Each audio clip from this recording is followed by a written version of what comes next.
예, 우리 오늘 이어서 하나님의 이름들, 우리 엘로힘에 대해서 살펴보도록 하겠습니다. 지난 시간까지 우리 아도나이에 대해서 살펴봤었죠. 그래서 이제 아도나이는 주님이시다, 주인이시다라는 내용을 살펴봤었죠. 그래서 이제 이 주인이시라는 내용이 우리를 폭압하거나 억압하는 것이 아니라 이스라엘의 그 당시의 문화의 근거에서 성경적 역사의 근거에서 봤었을 땐 주인이 훨씬 더 이스라엘의 주인은 훨씬 더 책임이 많았습니다.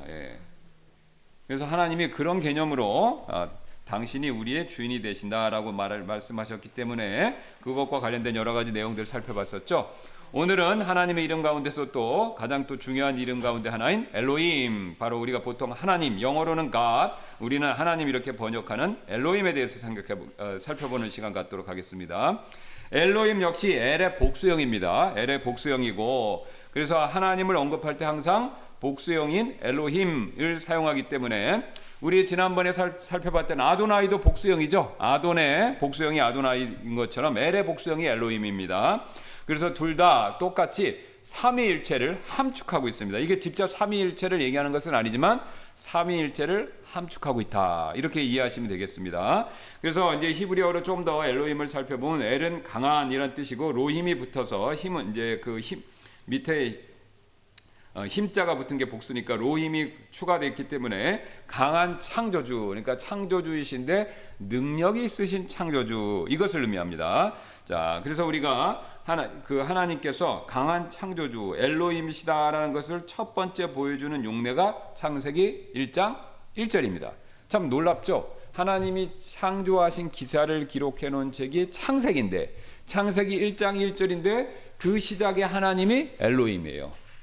그러니까 강한 창조주 하나님이, 이런 뜻이죠. 그러니까 태초에 창조주 하나님께서 하늘과 땅을 창조하셨느니라, 이렇게 되는 겁니다. 자, 그런데 지금 엘로힘이 복수로 사용되었기 때문에 이게 삼위일체를 암시한다라고 말씀드렸죠. 그래서 우리가 신구약을 같이 보시면요, 바로 삼위일체 하나님이 하늘과 땅을 창조하셨다라는 것을 신약 말씀을 통해서 명백히 알 수 있습니다. 이건 제가 지어서 하는 얘기가 아니라 사도 요한이 요한복음 1장 1절, 그 다음에 그 뒤에 이어지는 2절 3절을 통해서 그 사실을 정확하게 보여주고 있죠. 자, 창세기 1장 1절하고 요한복음 1장 1절을 딱 비교해서 보시겠습니다. 태초에, 요한복음 1장 1절, 태초에 하나님께서 하늘과 땅을 창조하셨다고 그랬죠. 근데 그 동일한 태초에 말씀이 계셨대요. 누가 계셨죠? 예수님. 그러니까 태초에 예수님이 계셨고, 그 예수님이 하나님과 함께 계셨으며, 그러면 지금 태초에 하나님께서 하늘과 땅을 창조하셨으니까 하나님께서 하늘과 땅을 창조하셨을 때 삼위일체 하나님, 곧 아버지 하나님, 아들 하나님이 같이 계셨다는 거죠. 근데 같이 계신 거에서 끝나는 게 아닙니다. 2절 3절 보면 놀라운 얘기를 합니다. 바로 그분께서, 예수님께서 태초에 하나님과 함께 계셨느니라. 모든 것이 그분에 의해, 예수님에 의해 만들어졌으니 만들어진 어떤 것도 그분 없이 만들어진 것은 하나도 없었더라. 충격적인 내용이죠. 유대인들은요, 참고로 유일신교입니다. 삼위일체를 믿지는 않습니다. 그러니까 하나님은 한 분이다, 이렇게. 물론 그렇다고 해서 하나님이 유일신교가 맞느냐, 그건 아닙니다. 성경은 구약만 놓고 보면 하나님이 하나이시다라는 걸 강조하는 건 맞아요. 그러나 또 성경을 자세히 보시면요, 이미 삼위일체에 대해서 하나님께서 힌트를 많이 주셨어요. 그런데 이게 이제 우리가 시대의 경륜이 있기 때문에, 그러니까 하나님의 말씀은 성경에 기록되어 있다고 그래서 우리가 다 이해할 수 있는 게 아니죠. 하나님이 빛을 비춰 주셔야 됩니다. 그 대표적인 예로 성경책 다른 종교나 불신자한테 주시고, 만약에 예를 들어서 강압적으로 읽으라고 한다고 구원받는 게 아니죠. 하나님이 빛을 비춰 주셔야 돼요. 그렇죠? 심지어는 구원받은 우리도 성경책 막 읽는다고 저절로 그게 막 알아지는 게 아니죠. 왜냐하면 성경은 머리에서 역사하는 이 책이 아니라 마음에서, 우리의 마음의 상태에 따라 하나님께서 빛을 주시는 겁니다. 그래서 유대인들이 성경책 열심히 보고 아무리 성경을 연구했지만 하나님이 빛을 안 주셨기 때문에 삼위일체에 대해서 불분명한 게 많았어요. 그러나 이제 신약 시대 와서 하나님이 빛을 더 주시니까 신약 경륜에서 그게 명확해졌고, 그래서 바울이나 요한이나 그 뒤에 기타 등등 사도들이 다 깨달은 거예요. 구약에 바로 이거였구나. 특히 삼위일체 하나님으로 존재하셨구나. 왜요? 예수님이 누구냐는 게 그 당시 큰 그 이슈고 큰 논쟁이었어요. 예수가 단순히 나사렛 목수냐, 아니면 정치 운동을 한 사람이냐, 아니면 선지자냐, 아니면 메시아냐, 이거 갖고 논쟁이 됐었거든요. 근데 예수님이 메시아까지는 이제 인정을 해요. 근데 메시아인데 그 메시아가 도대체 누구냐? 사람이냐, 하나님이냐? 이제 여기 또 갈리는 거죠. 근데 그 메시아가 사람은 사람인데 하나님이 사람 형체를 입고 오셨다. 이제 이게 하나님의 계시를 통해서 완벽하게 드러난 겁니다. 그러니까 이제 그 다음부터 깨닫기 시작한 거죠. 그래서 구약에서 계속해서 하나님은 삼위일체로 계셨고 그 하나님이 계속해서 말씀하셨고 그 다음에 구약 말씀은 그러니까 이제 깨닫고 구약을 다시 보니까 여기에서 삼위일체가 있고 그 다음에 그 중에서 예수님이 성육신 하시기 전에 이미 구약부터 역사하셨네. 이게 딱 드러난 겁니다. 근데 그 얘기를 예수님 직접 하셨잖아요. 나와 아버지가 하나다라고 그러니까 돌 들려고 그랬죠. 여기서 하나라고 그랬을 때 아엠이란 표현을 또 썼어요. 그게 아엠이 여호와니까 히브리 말로 하면 그게 여호와로 들리는 거예요. 우리는 그게 감이 안 옵니다. 우리는 히브리를 쓰는 게 아니니까. 그러니까 아엠이라니까 십계명에서 하나님의 이름을 하나님의 이름 함부로 부르면 어떻게 됩니까? 죽여야죠. 십계명이 됐잖아요. 그러니까 유대인들은 십계명에 따라 예수가 이 나사렛의 이 목수 예수가 자기를 아엠 여호와라고 얘기하네. 그러니까 이걸 돌을 들은 거죠. 그리고 이제 아브라함 얘기하잖아요. 그죠? 아브라함이 나이 때 보기를 원했고 지금 보고 기뻐한다. 이렇게 얘기하니까 네가 50살도 안 됐는데 아브라함을 어떻게 아냐 그러죠. 그러니까 그가 있기 전부터 있었다 그러잖아. 그러니까 또 돌 들려고 그래요. 그럼 그 얘기는 뭐였죠? 하나님이 세 천사의 모습 가운데 한 명으로서 아브라함 만나러 오신 적이 있었잖아요. 만물의 평야에 있을 때 식사도 드리고 그때 그 중에 한 분이 성경 말씀을 보면 천사인데 꼭 하나님 같이 얘기를 해요. 그죠? 그리고 둘은 가고 하나만 남았는데 그 한 명은 완전히 하나님처럼 얘기해요. 바로 그 하나님 누구냐면 아들 하나님이셨던 거예요. 성육신 하시기 전에 예수님. 그러니까 예수님이 그 얘기를 하신 거예요. 아브라함 얘기를 하실 때 내가 과거에 아브라함 만났고 대접도 받았어요. 그러니까 아브라함은 너희가 나한테 하는 게 아브라함 같이 안 한다는 거예요. 아브라함 너희 같이 하지 않았다는 거죠. 아브라함은 예수님을 굉장히 대접을 잘했는데 지금 유대인들은 어떻게 합니까? 그 완전히 예수님 박대하고 있잖아요. 그래서 삼위일체 하나님으로 하나님은 존재하시고 구약 시대부터 이미 활동하셨구나. 근데 그 얘기를 지금 또 하는 겁니다. 언제부터 그럼 활동하신 거예요? 이 세상을 창조할 때부터. 그러니까 태초에 하나님께서 하늘과 땅을 창조하셨는데 요한복음 말씀에 따르면 그 태초에 누가 계셨어요? 아버지와 아들이 같이 계셨고 그 다음에 이 세상을 만들 때 자 보세요. 태초에 하나님께서 하늘과 땅을 창조하셨는데 그 창조하시는 일을 직접 수행한 분이 누구시라고요? 말씀이신 예수님이다. 이렇게 얘기하는 거죠. 그러면 아버지는 뭐하고 말씀은 예수님은 뭐했냐? 이건 이제 뒤에 우리가 좀 더 내려가서 살펴보고요. 그 다음에 아버지와 아들뿐만 아니라 성령님께서도 이 세상을 함께 창조하셨다라는 것이 나옵니다. 자, 지금 창세기 1장 1절하고 히브리서 1장 2절, 히브리서 기자도 같은 얘기를 해요. 요한복음 1장하고 같은 얘기를 하죠. 히브리서 1장 2절. 창세기부터 다시 한번 보겠습니다. 태초에 하나님께서 하늘과 땅을 창조하셨느니라. 히브리서 1장 2절. 이 마지막 날들에는 자신의 아들에 의해 우리에게 말씀하셨으니 그 아들을 그분께서 아버지죠. 그 아들을 아버지께서 모든 것들의 상속자로 정하시고 그 아들에 의해 그분께서 아버지께서 세상들을 만드셨느니라. 이겁니다. 하나님이 만드셨어요. 그런데 만드셨을 때 누구를 통해서요? 아들을 통해서, 아들을 시켜서 아들이 그것을 명을 받아서 이 세상을 만드셨다. 이렇게 얘기하고 있죠. 그러니까 아버지와 아들이 같이 만들었다라는 걸 얘기하죠. 그 다음에 창세기 1장 2절 보면요. 땅은 형태가 없고 비어 있었으며 어둠은 깊음의 표면 위에 있더라. 또 하나님의 영은 물들의 표면 위에서 움직이시더라. 지금 1장 2절에 누가 나옵니까? 성령님 나오죠. 자, 그래서 우리가 다 아시는 것처럼 창조과학 공부하신 분들은 자, 지금 저를 봐주시면 지구가 처음에 있긴 있었어요. 근데 이게 땅이 지금 같은 게 아니라 물질은 존재했어요.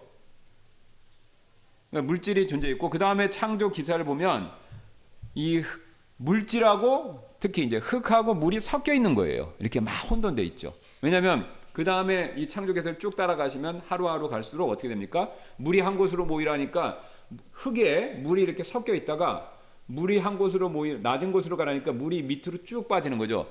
이때 이제 최소한 지구에 중력이 생기지 않았나라고 그렇게 추측을 합니다. 왜냐하면 물이 내려가려면 중력이 생겨야 되니까. 그래서 물과 흙이 이렇게 섞여 있다, 물질이 섞여 있다가 물이 밑으로 쭉 낮은 곳으로 내려가니까 그 내려가면서 뭐가 됩니까? 바다가 되는 거죠. 그죠? 예.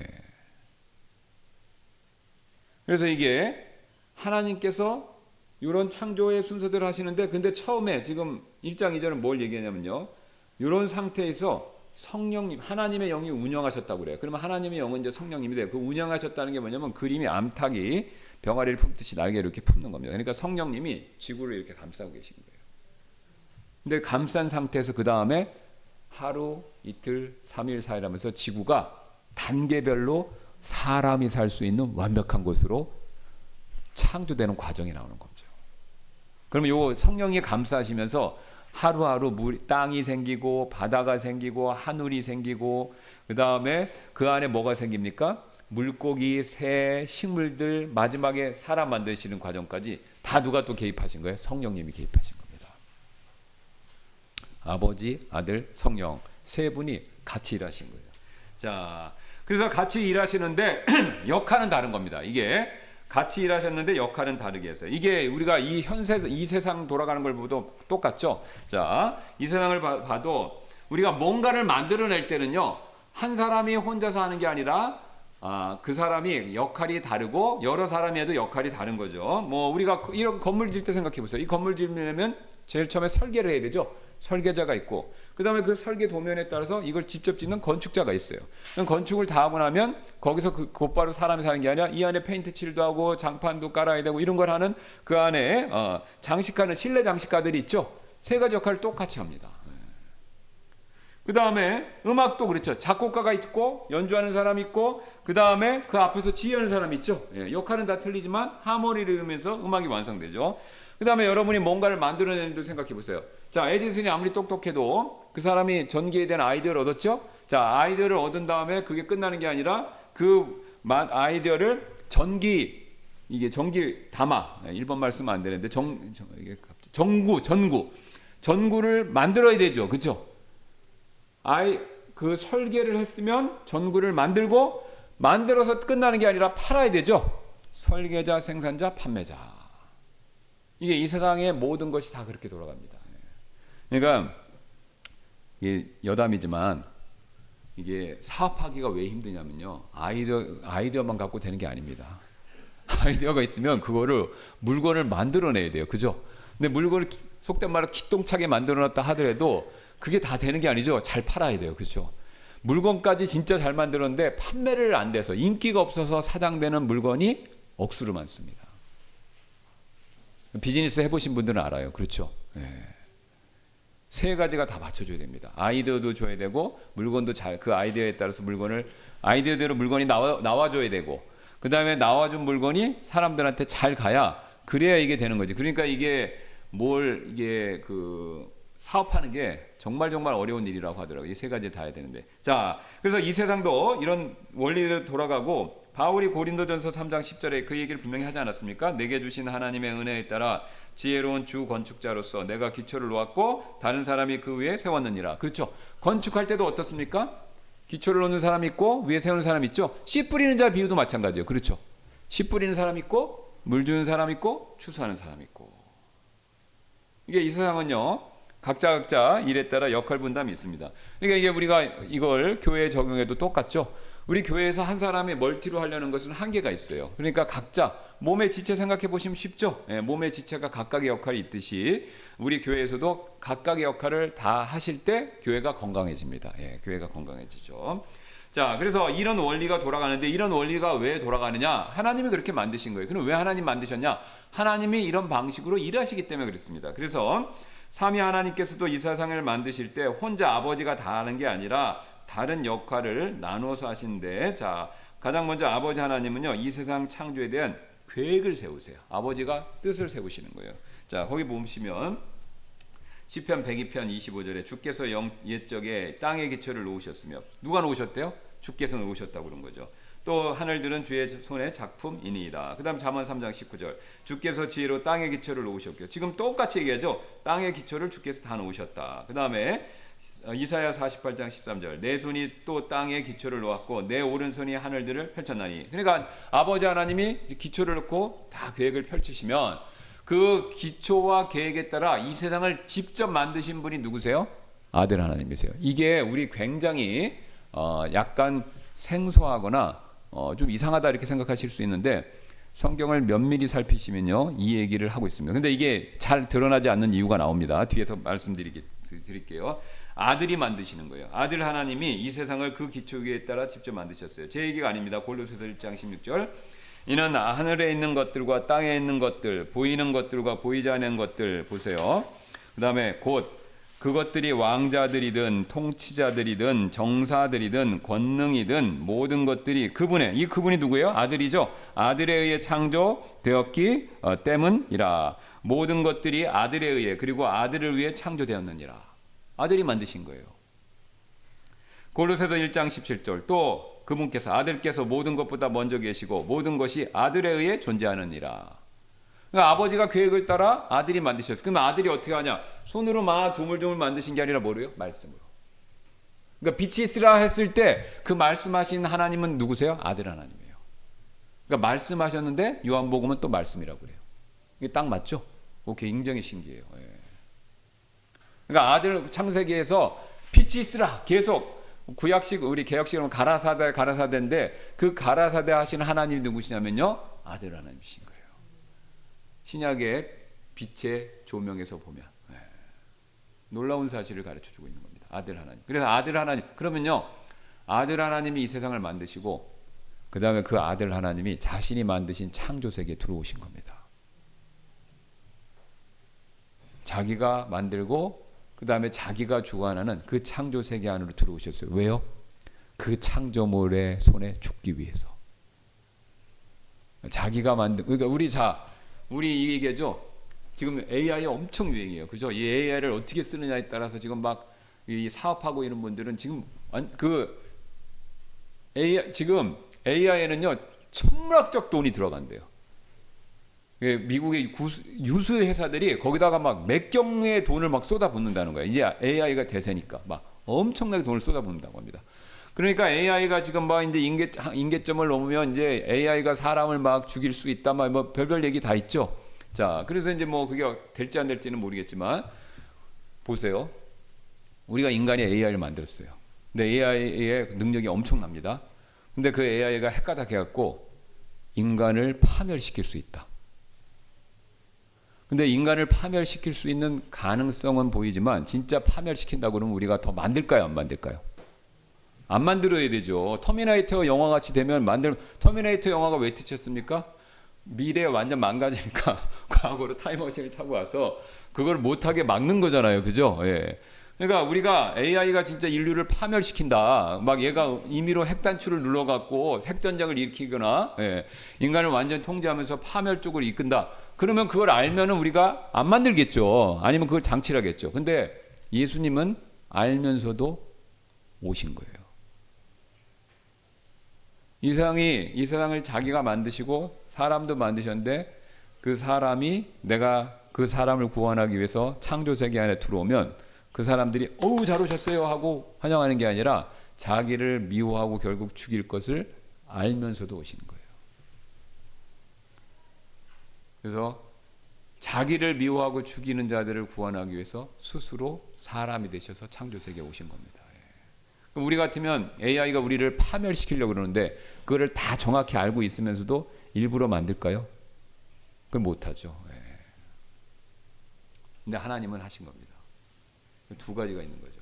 사랑, 그 다음에 그분의 무한한 능력. 우리는 왜 AI가 인류를 파멸시킬 것을 알면 못하냐면요. 그거를 제어할 수 있는 능력이 의심이 되면, 그러니까 우리 능력 밖으로 갈까봐 무서워서 안 하는 거잖아요. 근데 하나님은 뭐든지 하실 수 있으니까 하실 수 있는 능력에 근거해서 오셔서 일부러 죽으신 겁니다. 그러니까 이게 예수님이 이 땅에 오셔서 우리를 위해 죽으셨다는 건 엄청난 거예요. 근데 그 엄청남을 여러분이 묵상하시고 그것을 통해서 은혜를 받으시려면 예수님이 누구신가를 깊이 생각하셔야 돼요. 근데 예수님은 사람이시면서 하나님이세요. 근데 예수님이 하나님이신 것을 굉장히 많이 묵상하셔야 됩니다. 근데 놀랍게도 사도들이 처음에 예수님 따라날 때는 속된 말로 좀 하게 찌질했어요. 제자들이 자기들끼리 싸우고, 그죠? 감투 싸움하고, 그 다음에 굉장히 인간적인, 우리랑 굉장히 비슷한 인간적인 모습을 막 보여줍니다. 예, 막 욕심 부리고, 예, 그리고 막 믿음 없이 굴고 육신적인 모습 보여주고 그러잖아요. 그런데 예수님이 부활 승천하시고 성령 받고 나서는 사도들이 헷가닥했어요. 완전 사람이 바뀐 겁니다. 근데 사도들이 왜 바뀌었냐면요, 예수님에 대한 인식이 바뀐 겁니다. 그 전에는 예수님을요 접해보니까 사람으로만 생각한 거예요. 메시아. 그러니까 메시아는 메시아인데, 그리스도인데 그냥 사람, 그 정도로 생각한 거예요. 그런데 예수님 부활 승천하고 성령을 주시니까 성령을 통해서 깨달은 겁니다. 아, 이분이 사람일 뿐만 아니라 하나님이셨네. 그리고 하나님이신 것을 어떻게 증명했지? 부활을 통해서. 그러니까 이 제자들이 헷가닥한 근거가 뭐냐면요, 이유가 뭐냐면 예수님이 하나님이시다. 근데 그 하나님이시다는 걸 뭘로 표현해요? 하나님의 아들. 제가 누누이 말씀드리죠. 유대인들에게 있어서 하나님의 아들은 아버지랑 동일이라고 그랬죠. 여기 여러 번 들으셨는데 혹시 모르신 분들 위해서 또 한 번 설명드릴게요. 자, 원숭이가 뭔가를 하면 원숭이죠. 그죠? 그 다음 고양이가 뭔가를 하면 고양이죠. 새가 뭔가를 하면 새죠. 예, 사람이 뭔가를 하면 사람이죠. 그러면 하나님이 뭔가를 하면요, 하나님이시죠. 그게 하나님의 아들이에요. 그러니까 유대인들은 하나님의 아들이면 하나님이란 거예요. 그래서 예수님을 자꾸 하나님의 아들이라고 얘기하는 건 뭐냐면요, 그가 하나님이라는 뜻입니다. 존재론적으로. 그러니까 하나님의 아들이라는 표현을 써서 예수가 하나님이다 이렇게 얘기를 한 거죠. 그러니까 예수가 하나님이라고 고백하니까 신성 모독에 걸리는 거예요, 유대인들한테. 왜? 일신교를 믿으니까. 어떻게 예수가 하나님이야? 이거는 다신교로 가는 거네. 완전 우상숭배. 이렇게 이제 이게 되는 거죠. 예. 그러니까 예수가 하나님이라는 걸 고백하느냐 아니냐, 이것 때문에 유대인들하고 엄청 핍박을 받았고요. 예수가 하나님이라는 걸 고백하는 이유 때문에 예수가 하나님이 되면요, 다신교를 지배한, 그 당시 다신교가 지배한 로마 사회에서는요, 그게 또 충돌이에요. 그러면 누가 진짜 주냐, 이 싸움이 붙는 거예요. 로마의 황제, 그죠? 로마 황제도 신이잖아요, 그죠? 다른 신들의 충성은 괜찮아. 근데 로마의 황제도 그 신 중에 하나니까 실질적으로 로마의 황제에 대한 충성이 있어서 예수도 하나님이고 로마 황제도 하나님, 신이잖아요. 그러니까 둘이 부딪히면서 권위 문제가 생기는 거죠. 그러면 예수가 하나님인 걸 인정하면 어떻게 됩니까? 로마 황제를 하나님으로, 신으로 인정하기가 어려워지는 거죠. 그러니까 우리는 로마 황제를 존중하지만 신으로까지는 우리가 존경하거나 숭상할 수 없다. 이게 이제 기독교인들의 입장이었던 거예요. 그러니까 로마 황제 입장에서는요, 발끈하는 거죠. 이건 반역입니다, 반역. 예.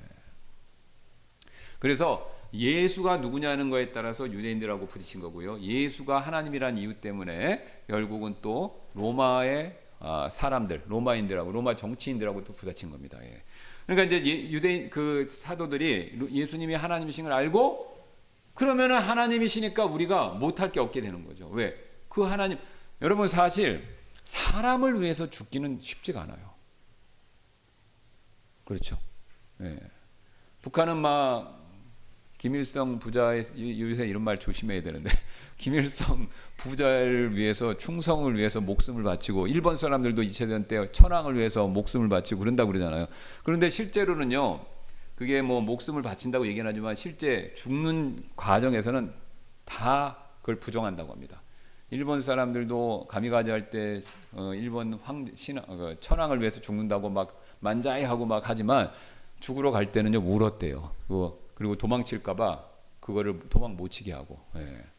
그래서 뭐 비행기 가미가제 할 때도 비행기가 못 열고 못하게 다 이걸 봉쇄한다든가, 아니면은 갈대 기름만 준다든가 이래갖고 강제로 죽게 했다고 합니다. 강제로. 예. 왜 그러냐면요, 사람은 사람을 위해서 죽기가 어렵습니다. 근데 사람이 신을 위해서 죽는다는 건 훨씬 더 사람에게 있어서 상대적으로 더 하기가 쉬운 일이에요. 그러니까 예수를 위해서 죽는데 예수가 사람인 것보다 예수가 하나님이다? 그러면 하나님 위해서 죽는 거니까 순교가 되는 거잖아요. 그러니까 사도들은 그걸 깨달은 겁니다. 아, 예수가 하나님이다. 하나님이니까 우리가 하나님 위해서 죽는 게 영광이다. 이렇게 되는 거죠. 그러니까 사도행전 보면 제사장과 지금 대제사장과 지금 바리새인들이 예수 이름 얘기하지 말고 치니까 우리가 하나님께 영광 돌릴 수 있다고 그래 감사하면서 기뻐했다는 얘기가 있죠. 예. 그 얘기는 뭐냐면 예수님이 하나님이라는 것을 믿었기 때문에 그렇게 가능한 일이죠. 예. 그러니까 우리가 예수님이 하나님이라는 그 믿음, 그 믿음의 확신을 강하게 가지셔야 됩니다. 그럼 우리 신앙이 성장해요. 우리 신앙이 성장하는 겁니다. 누구처럼요? 사도들처럼. 예, 그래서 사도들은요, 사도행전을 가서 잘 보세요. 사도행전에 쭉 보시면요, 사도들의 복음의 핵심은요, 부활에 있어요. 십자가 죽었다는 얘기는 별로 안 해요. 항상 예수가 부활했다고 그래요. 왜 부활을 강조해요? 예수가 하나님이라는 걸 강조하기 위해서 합니다. 그러니까 그들의 메시지의 초점은 부활에 있어요. 우리는 죄 문제 허덕이니까 항상 십자가의 죄에 물론 맞죠. 그 다음에 부활은 부활절 때 잠깐 뭐 이렇게 되는데 사도들의 메시지 핵심은 부활 쪽에 있어요. 그리고 부활을 얘기하면 십자가는 따라가는 거예요. 그렇죠? 죽었으니까 부활이 있잖아요. 그죠? 예. 근데 십자가까지만 얘기하면 부활이 있는지 없는지는 모를 수가 있는 거거든요. 예. 근데 부활을 얘기하면 십자가는 반드시 포함입니다. 예. 그러니까 사도들은요, 부활에다가 포커스를 맞췄어요. 예. 그리고 부활을 얘기해야 부활은 곧바로 소망과 관계 있고, 그잖아요. 예수님 부활하셨고 우리도 부활한다. 이렇게 하면 예수님은 언제든지 오실 수 있다라는 그 소망의 교리, 영광의 소망에 대한 교리가 확 다가오는 거죠. 예. 그래서 이게 전부 다 뭐가 관계냐면 예수가 누구냐? 예수가 정말 하나님이냐? 이 부분과 굉장히 밀접한 관계가 있습니다. 예. 근데 그거를 창세기에서 이미 세상을 창조할 때부터 그걸 보여주고 있죠. 예. 그걸 창조할 때부터. 자, 그래서 아버지께서 아들을 통해 창조하셨고, 그러면 창조하신 것을 거기서 끝나는 게 아니라 성령 하나님께서 이 세상을 단장을 하십니다. 그게 성경에 나와 있죠. 욥기 26장 13절, 그분께서 자신의 영으로 하늘들을 단장하시고, 그러니까 이제 이 세상의 모든 것들이 사람 살만하고 아름답고 보기 좋게 만드는 것들에 관여하신 분은 성령님이시죠. 그래서 정확하게 말씀드리면 아버지께서 계획을 하시고 아들이 말씀하실 때 성령님을 통해 이 세상이 만들어졌습니다. 그러니까 아버지가 계획하시고 아들이 말씀을 통해서 이 세상을 만들 때 누가 역사하신다고요? 성령님이. 성령님이. 그래서 거기 시편 33편 6절에 나오죠. 주의 말씀에 의해 하늘들이 만들어지고 하늘들의 모든 군상이 그분의 입에 숨으로 만들어졌도다. 104편 30절 시편, 주께서 주의 영을 보내시니 그것들이 창조되었고 주께서 지면을 새롭게 하시나이다. 또 여기 지금 성령님을 굉장히 강조하죠. 자, 그래서 이게 창세기 1장 26절 보면요, 삼위 하나님께서 이 세상뿐만 아니라 사람도 함께 창조하셨다라는 사실. 그러니까 하나님께서 뭔가를 만드시면 삼위가 같이 일하세요. 역할 분담으로. 사람도 똑같으세요. 보세요. 또 하나님께서 이르시되 우리가 우리의 형상을 우리의 모양에 따라 사람 만들자. 그렇죠. 그냥 하나님 만들면 되는데 우리가 우리의 형상과 우리의 모양에 따라 사람 만들자. 그러니까 사람 만들 때도 누가요? 우리. 아버지, 아들, 성령이 같이 하셨다는 거예요. 같이 하셨다는 거예요. 그래서 거기 보시면, 그러면 사람 만든 것까지만 빨리 보겠습니다. 자, 밑에 보시면 삼위 하나님께서 그럼 사람을 창조하실 때 어떤 역할을 하셔서 만드셨냐? 가장 먼저 아버지 하나님께서 사람을 만들 계획을 하셨죠. 자, 보세요. 우리가 우리의 형상과 우리의 모양에 따라 사람 만들자.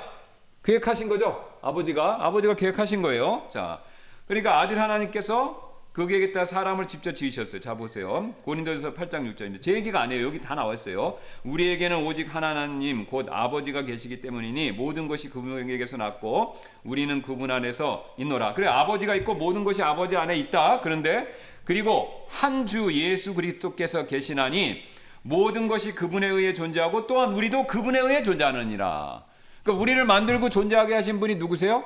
아들 하나님이세요. 그럼 이거를 조금 더 깊이 들어가면요, 여러분, 우리가 이렇게 숨쉬고 있는 거는 하나님의 은혜 때문인 거 믿으시죠? 과학자들과 의사들은 그거를 자율신경이라고 그러는데, 그러면 그 자율신경을 조절하는 게 누굽니까? 그 하나님이세요. 그런데 우리 자율신경이라고 불리는 것이 지금 우리의 심장을 뛰게 하는데 그 자율신경 배후에는 하나님 계신 거예요. 그러면 삼위 하나님 중에서 누구예요? 오늘 고린도전서 말씀되면 아들 하나님이신 거예요. 왜? 만드시고 그분이 그분을 통해서 존재하게 하시기 때문에. 그러니까 이 세상을 만드시고 이 세상을 유지하시는 분이 이 땅에 오셔서 우리를 죄에서 구원하시기 위해서 스스로 또한 죽으신 겁니다. 자, 그러니까 성령 하나님께서 그 다음에 사람에게 생명을 불어넣어 주셨죠. 자, 욥기 33장 4절 보세요. 하나님의 영께서 나를 만드셨고 전능자의 숨이 내게 생명을 주셨느니라. 자, 보세요. 영이 나를 만들었고 전능자의 숨이 내게 생명을 주었다 그러죠. 또 창세기 2장 7절 보겠습니다. 또 주 하나님께서 땅의 흙으로 사람을 지으시고 생명의 숨을 그의 콧구멍에 불어넣으시니 사람이 살아있는 혼이 되었더라. 지금 보세요. 사람을 지었다. 이게 폼으로 되어 있어요. 그러니까 아담은 다른 창조물과 틀립니다. 다른 창조물은 다 말씀으로 만들었는데 사람만 하나님이 직접 요 몸을 이렇게 직접 폼, 이렇게 형체를 만드신 거예요. 그리고 만드셨는데 흙으로 만드셨는데 진짜 기가 막히게 만드신 거죠. 자, 미켈란젤로의 다비드상이 왜 유명합니까? 대리석으로 만들었는데 이게 사람 실핏줄까지도 깎아냈잖아요. 그죠? 돌에서 다 깎아내서. 그래서 진짜 가까이서 보면 사람처럼 보이게. 그러면 미켈란젤로가 그런 일을 할 수 있는 것은요, 하나님 형상으로 만들어졌고 하나님이 그렇게 하실 능력이 있다는 걸 보여주는 겁니다. 그러니까 하나님이 우리를 처음에 첫사람 아담을 만들 때 진짜 흙으로 완전히 다 사람같이 만드신 거예요. 이렇게 단 뭐만 없어요? 숨만 안 줍니다. 근데 그 숨을 생명의 숨을 불어넣으시는, 그 생명의 숨을 불어넣으시는 역할을 누가 하신 거예요? 성령 하나님이 하신 거죠. 그러니까 살아있는 혼이 된 겁니다. 그러면 이 몸을 만드신 분이 누구세요? 그게 예수님이세요. 그게 예수님입니다. 그래서 성령 하나님을 통해 생명을 주시고 그 다음에 이것을 우리에게 은혜로 베풀어 주셨고 우리를 또 한 번 구원하시기 위해서 두 번째 창조죠. 첫 번째 창조를 하신 분도 아버지의 뜻에 따라 아들이 했고 그 다음에 두 번째 창조가 구원이죠. 그 두 번째 창조도 아버지의 뜻에 따라서 아들이 하시는 겁니다. 그러니까 아들은 항상 우리를 구원하시는 분이에요. 그러니까 우리가 하늘에 가면 이거에 대한 내막은 천국 가면 이제 예수님한테 직접 물어보세요. 저한테는 더 물어봐셔도 해드릴 말이 없습니다. 아는 게 이거밖에 없으니까.